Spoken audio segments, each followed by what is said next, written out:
రాష్ట్రంలో AI center of excellence Australia Deakin university భాగస్వామ్యంతో ఏర్పాటు ఇక మంత్రి శ్రీధరబాబు సమక్షంలో ఒప్పందం చేసుకున్నట. ఇక తుమ్మిడిహెట్టి వద్ద బ్యారేజీ అధికారుల ప్రతిపాదనలు సిద్ధం చేయాలి, మహారాష్ట్రతో చర్చలకు షెడ్యూల్ రూపొందించాలి. నీటిపారుదల శాఖ సమీక్షలో మంత్రి ఉత్తమ్ కుమార్ రెడ్డి మాట్లాడాడు. ఇక నేపాల్లో మాత్రం ఆగమాగం ఉన్న పరిస్థితి ఏమైందంటే అక్కడ సోషల్ మీడియాని రద్దు చేసిరట, నిషేధించిరట. దాంతో అట్టెట్ట నిషేధిస్తారని చెప్పేసి యూత్ మొత్తం వెళ్ళి మొత్తం గోల మొత్తం నిన్న 20 మంది చంపేసిరు. కాల్పులు జరిపితే కాల్పులల్లో 20 మంది చచ్చిపోయారు. దారుణంగా ఉంది పరిస్థితి అక్కడ. రణరంగంగా నేపాల్ సామాజిక మాధ్యమాల నిషేధంపై ఆందోళనలు హింసాత్మకం. ఇక పోలీసు చర్యలతో బాలుడు సహా 19 మంది మృతి, 347 మందికి గాయాలు, కాఠ్మండూలో కర్ఫ్యూ. ఇక నైతిక బాధ్యతతో హోంమంత్రి రాజీనామా చేసిండు. నిరసనలకు తలొగ్గి నిషేధం ఎత్తేసిన ప్రభుత్వం అని చెప్పేసి ఒక వార్త కనిపిస్తూ ఉంది. కాఠ్మండూలో పార్లమెంటు భవనం వెలుపల నినాదాలు చేస్తున్న నిరసనకారులు అని చెప్పేసి ఇక్కడ చిత్రాన్ని చూసుకోవచ్చు. దారుణంగా ఇక పార్లమెంటు మీదకే పోయి మొత్తం లొల్లి ఆగమాగం చేసిండ్రు. అట్టెట్ట తీసేస్తావు.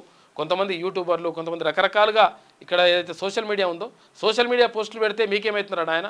నిజంగా మీరు ప్రభుత్వం మంచిగా పరిపాలన చేస్తే సోషల్ మీడియాలో పోస్టులు పెడితే తప్పేముంది అని చెప్పేసి వాళ్ళు పెద్ద నినాదాలు చేసుకుంటే నేను పోయి పెద్ద గొడవ జరిగితే కాల్పులు జరిపినారు. కాల్పులు జరిపితే ఆ కాల్పుల్లో 19 మంది చచ్చిపోయారట. ఇంకా చాలా కొన్ని వందల మందికి గాయాలైపోయినాయి. దారుణంగా ఉంది పరిస్థితి అక్కడ. నేపాల్లో సోషల్ మీడియాపై నిషేధం ప్రకంపనలు సృష్టించింది. దేశవ్యాప్తంగా ఆందోళనలు మిన్నంటాయి. యువత సోమవారం చేపట్టిన నిరసనలు హింసాత్మకంగా మారాయి. దేశ రాజధాని కాఠ్మండు సహా పలు ప్రాంతాల్లో పోలీసులతో తలెత్తిన ఘర్షణల్లో 12 ఏళ్ల బాలుడు సహా 19 మంది మరణించారు. సుమారు 347 మందికి గాయపడ్డారు. దీంతో పరిస్థితిని అదుపులోకి తెచ్చేందుకు అనేక చోట్ల ప్రభుత్వం సైన్యాన్ని మోహరించి కర్ఫ్యూ విధించింది. ఈ పరిణామాల నేపథ్యంలో నైతిక బాధ్యత వహిస్తూ నేపాల్ హోంమంత్రి రమేష్ లేఖక్ తన పదవికి రాజీనామా చేసిండు.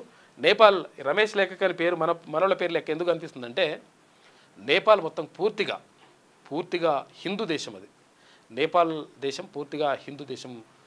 ఈ నేపథ్యంలో మొత్తం మీద అక్కడ మన పేర్లే ఉంటాయి, దేవుళ్ళు కూడా ఉంటారు అక్కడ. కాకపోతే ఏంటంటే ఆగమాగం ఉన్నది పరిస్థితి అక్కడ. సోషల్ మీడియాను రద్దు చేసింది, నిషేధించినట. దాంతో నిరసనలు ఎక్కువైపోయినాయి.